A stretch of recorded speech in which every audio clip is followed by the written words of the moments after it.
तर बातमी धाराशिव जिल्ह्यातून येरमाळा वनविभागाच्या रोपवाटिकेला वाढतं ऊन आणि नियोजनाच्या अभावाचा मोठा फटका बसलाय। पाण्याविना जवळपास 40,000 रोपं जळून खाक झालीत। धक्कादायक बाब म्हणजे जवळच तलाव असतानाही केवळ विजेच्या लपंडावाचं कारण देत वनविभागानं याकडे दुर्लक्ष केलंय।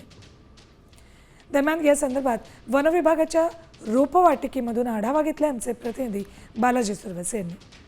धाराशिव जिल्ह्यामध्ये गेल्या काही दिवसापासून उन्हाचा पारा जो आहे तो मोठ्या प्रमाणावर वाढलेला आहे आणि परिणामी धाराशिव तालुक्यातील उपळा येथील वन विभागाच्या रोपवाटिकेतील जवळपास 40,000 झाडं जी आहेत ती वाळून गेलेली आहेत। आपण जर पाहिलं तर मी त्या रोपवाटिकेमध्ये आहे। आपण या ठिकाणी पाहिलं तर विविध जी झाडं होती ती झाडं जी आहेत ती या वन विभागाचा जो पाणी देण्याचा प्रोग्राम असतो त्याचा अभाव आणि दुसरी गोष्ट की मोठ्या प्रमाणावर पडलेलं ऊन यामुळे जी आहेत या झाडं जी आहेत ती अक्षरशः करपून जागेवरच जळून गेलेली पाहायला मिळत आहे। त्यामुळे कुठेतरी हे वन विभागाचं अपयश आपल्याला पाहायला मिळतंय। मोठा फटका जो आहे तो या निमित्तानं शासनाला देखील बसणार आहे।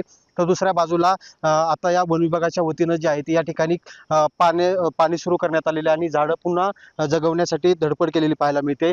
40,000 झाडं जी आहेत ती पूर्णपणे जळून खाक झालेली आहेत। एकीकडे वन विभागाच्या या पाण्याचं नियोजन कोलमडलं आणि दुसऱ्या बाजूला असलेलं ऊन यामुळं मोठा फटका जो आहे ते या रोपवाटिकेतील झाडांना देखील बसलेला आपल्याला पाहायला मिळतोय। बालाजी सुरवसे, साम टीव्ही, धाराशिव।